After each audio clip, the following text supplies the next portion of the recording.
23 minutes. 50 enemy tanks destroyed. 0 American casualties. If that sounds wrong, yeah, it should. Even with better crews, better steel, better everything, the math still fights you. Real combat doesn't usually hand out clean numbers like that. Not when you're pushing forward, outnumbered, into somebody else's prepared ground. So if this happened, something else had to be in the room with them that morning. February 25th, 1991. Captain H.R. McMaster wakes up to wind. Not the normal kind. The kind that swallows every other sound. He climbs out of his Abrams and nothing. 10 feet is gone. The horizon is gone. Just sand in the air, thick like a curtain being dragged across the desert. A full sandstorm, moving like a wall. And his orders don't pause for weather. Eagle Troop has to push straight into it, into Iraqi territory, looking for the Republican Guard. That sandstorm? That's the part people forget, because that's what made the numbers possible. 0 visibility. That's what the troop wakes up to. Sand so thick, it feels like you're breathing through cloth. The kind of morning where you'd rather stay wrapped up and wait for the world to come back. They don't get that option. Somewhere ahead, the Tawakalna Republican Guard is dug in. These aren't the conscripts who'd been giving up in the hundreds for 2 days. These units are expected to fight, and McMaster's job is to find them, in this weather.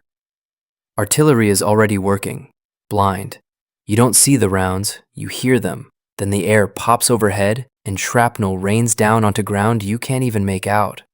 The Bradleys are navigating on instruments, GPS coordinates, and whatever you want to call the rest of it. This was supposed to be the nightmare scenario, fighting blind, inside enemy territory, against someone who knows the ground. Because the last 48 hours had been almost easy. The 2nd Armored Cavalry Regiment rolled across the border like the place was empty. Defensive positions folded. Prisoners came out in groups. Some even waved as tanks drove by. You can feel how that changes a unit. Not arrogance exactly, just that dangerous comfort. Guys start quoting Top Gun over the radio. $5 to the drink fund every time. That mood dies fast in a sandstorm. The mission brief is simple. Push to the 7D Easting, about 6 miles. Find the Republican Guard. Don't engage, step aside. Let the heavy divisions, 1st Infantry, 3rd Armored, finish it. Should be easy, McMaster tells his platoon leaders. And everyone hears what he means. In weather like this, nothing stays easy for long.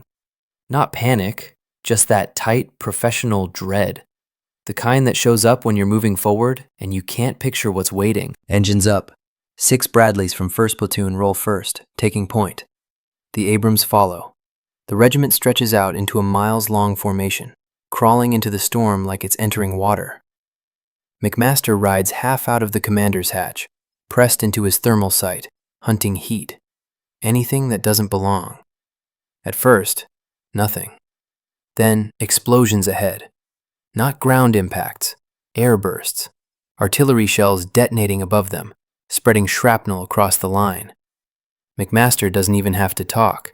Crews break formation on instinct, swing around the danger, then snap back into line and keep moving. Months of training showing up without asking. He gets a flicker of pride. That quick, that clean. And then shapes start to appear through the haze. Buildings, a small cluster of structures. But they're wrong. No farms, no pens, no roads that explain why anything's here. Just buildings, sitting alone in the desert. An Iraqi outpost. McMaster's gunner loads heat. The Abrams line settles their guns on the structures, holding a beat, looking for civilians, anything that would make this complicated. Small arms fire pings off the armor. Muzzle flashes you barely catch. Fire! The 120mm gun kicks. The building collapses into rubble. Then more Abrams join in. The whole outpost disappears into dust and broken concrete. On the left edge of the formation, 2 Bradleys catch something in thermal. 2 hot shapes, T-72, sitting still, in ambush positions. The gunner's voice tight. Do we engage? Because the tanks aren't moving. not reacting, just waiting. And someone says it out loud, almost like they don't believe it.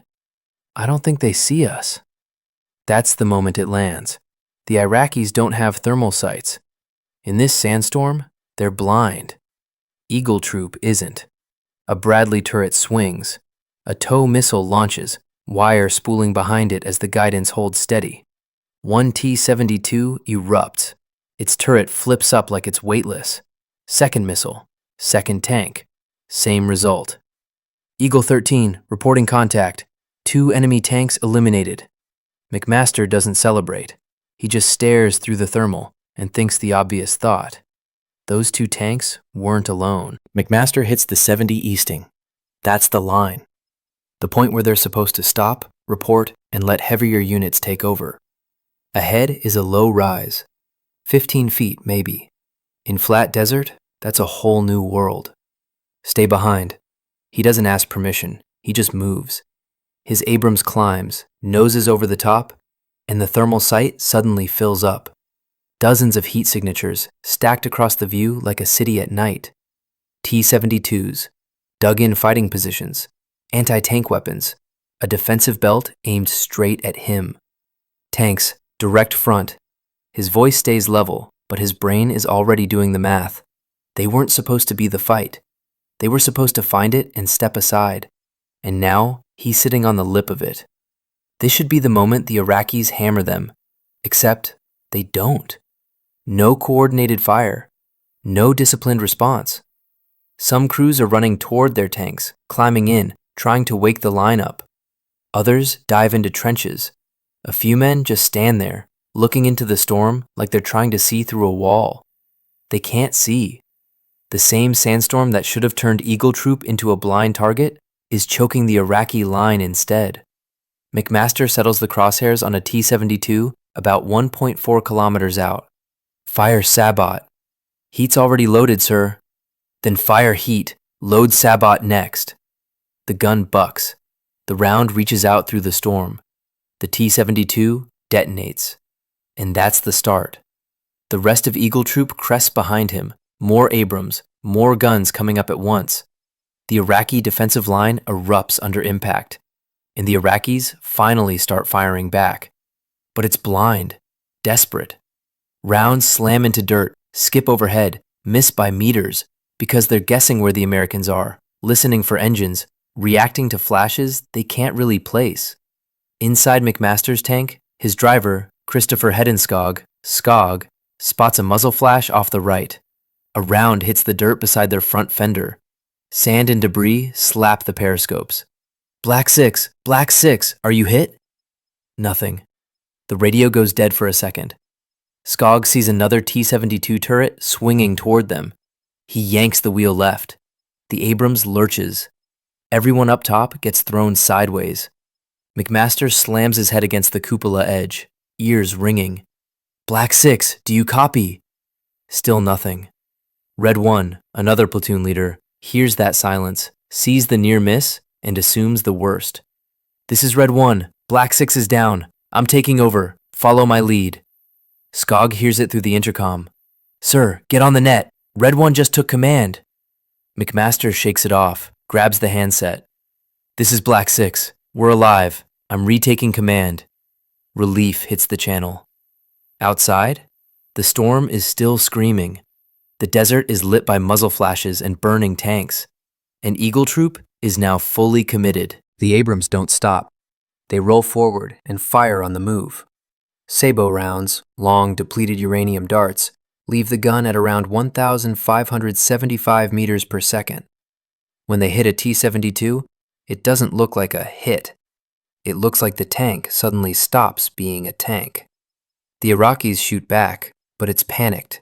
You can feel it. Blind fire into sand. They can hear American engines. They just can't lock on to anything.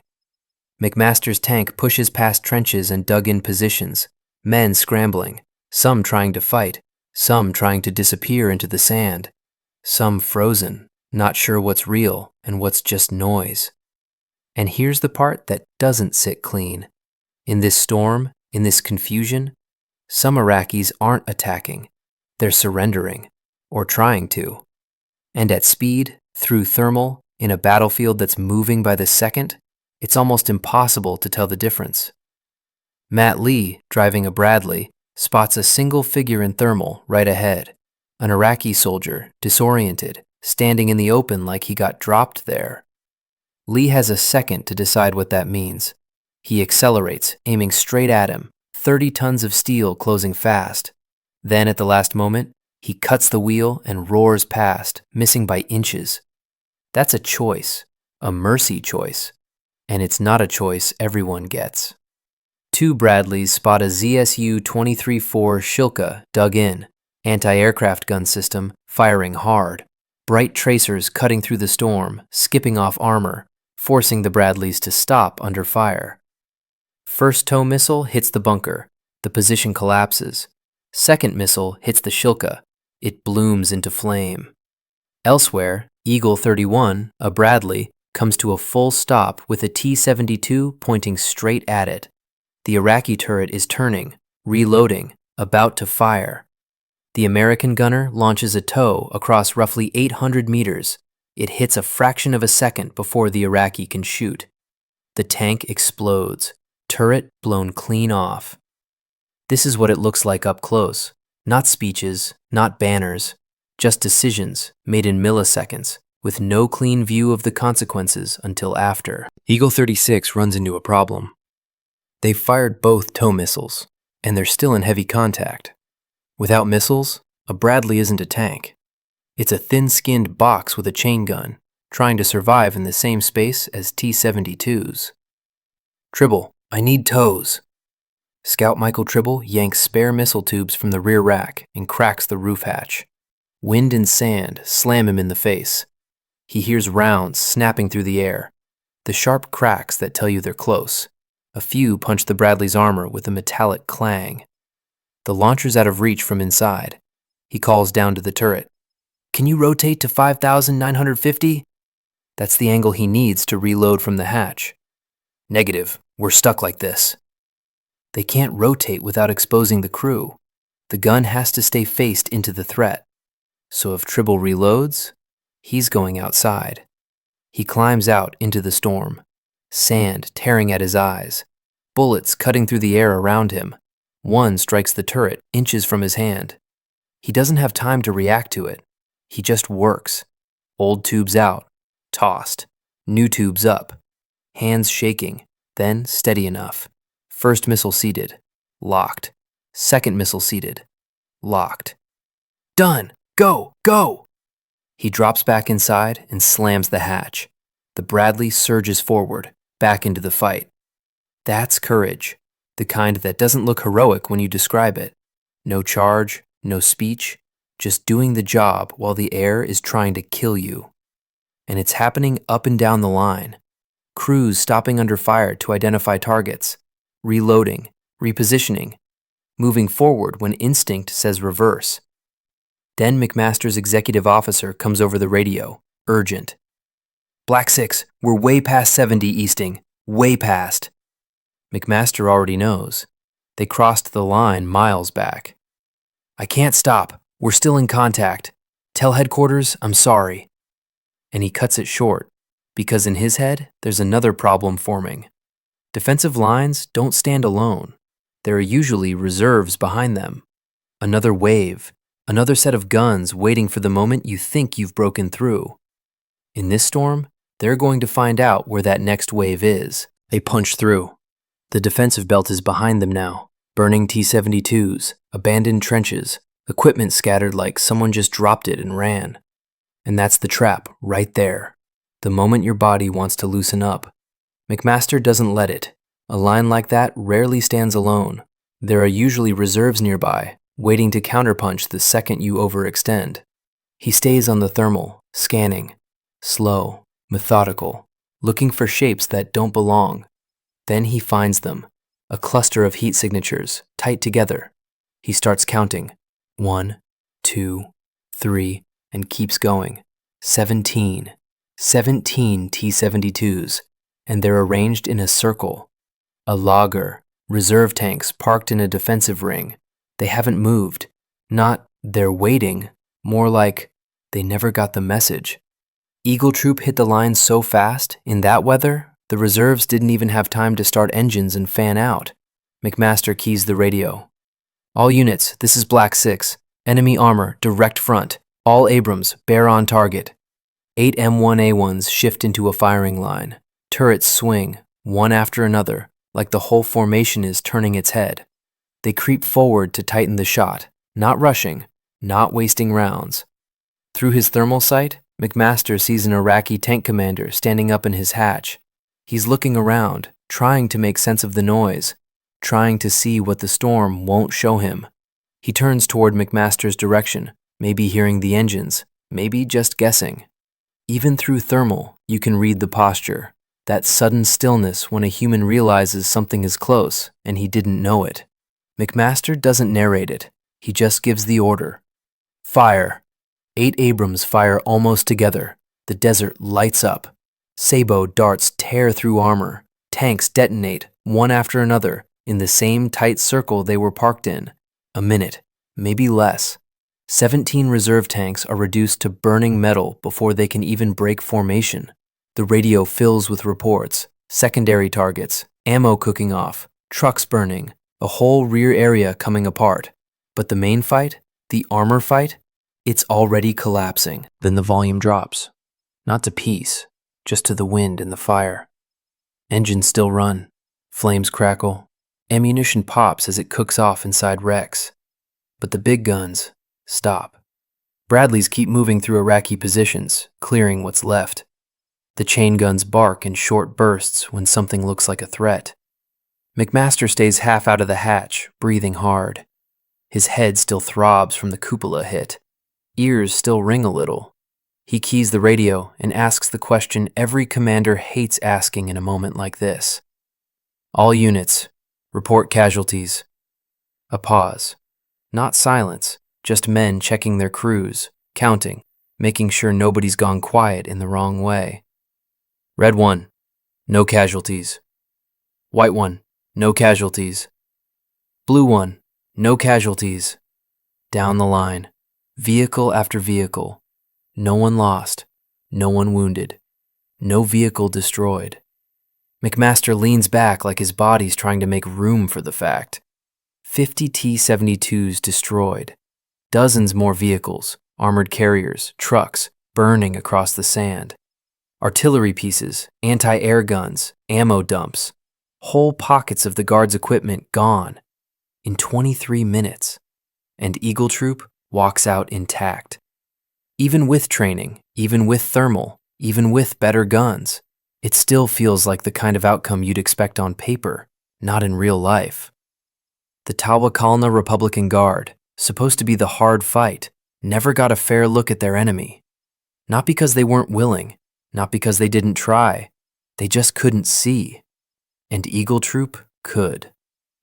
The storm is still there when Eagle Troop regroups. Same wind, same sand. Like the desert doesn't care what just happened. McMaster will get the Silver Star. His crew will become a case study. 73 Easting will get taught at places like West Point and Fort Benning as a near-perfect armored fight. But there's a question that sits under the perfect part. What does this look like if the sandstorm never shows up? Clear skies, miles of visibility. The Iraqis actually seeing the ridgeline, actually tracking the Abrams the moment they crest. Or take it one step further, if Iraqi crews had comparable thermal sights, and that storm blinded nobody. Now the same decisions matter in a different way. The training mattered. You can't fake what those crews did under artillery airbursts, breaking formation, reforming, continuing the mission without freezing. The technology mattered. Thermal sights, the Abrams, the rounds. Those aren't small edges. But that morning, nature dealt the hand. The Iraqis fought blind. They couldn't coordinate, couldn't maneuver cleanly, couldn't even be sure where the shots were coming from until the tanks were already burning. Some tried to fight. Some ran. Some stood there, stuck, not understanding what was happening in the sand. And Eagle Troop cut through them. Not as a statement about who's better, more like a reminder of something colder. Sometimes victory isn't about toughness. It's about seeing the battlefield when everything goes dark. Because if you can see first, you get to decide what the fight even is. McMaster is still alive today. He retired as a lieutenant general, served as national security advisor, wrote on military leadership, and 73 Easting became part of his story, part of the Army's story. A textbook example of what modern armor can do when things line up. But there's another side that's easy to skip past.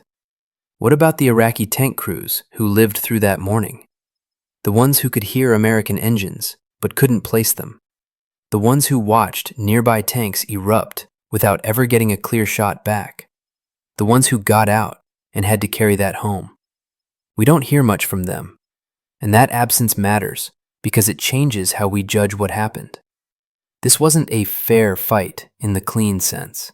It was one-sided, made one-sided by weather and a gap in visibility they couldn't close in time. That doesn't erase what Eagle Troop did. It still takes discipline to drive into a storm, keep spacing, keep comms, keep firing solutions under artillery and chaos. It still takes nerve to crest that rise and not hesitate. But 73 Easting shows something bigger than American firepower. Modern war isn't only about who has more steel or who pushes harder. It's about who can see and who can deny sight to the other side. That day, the desert created the fog of war.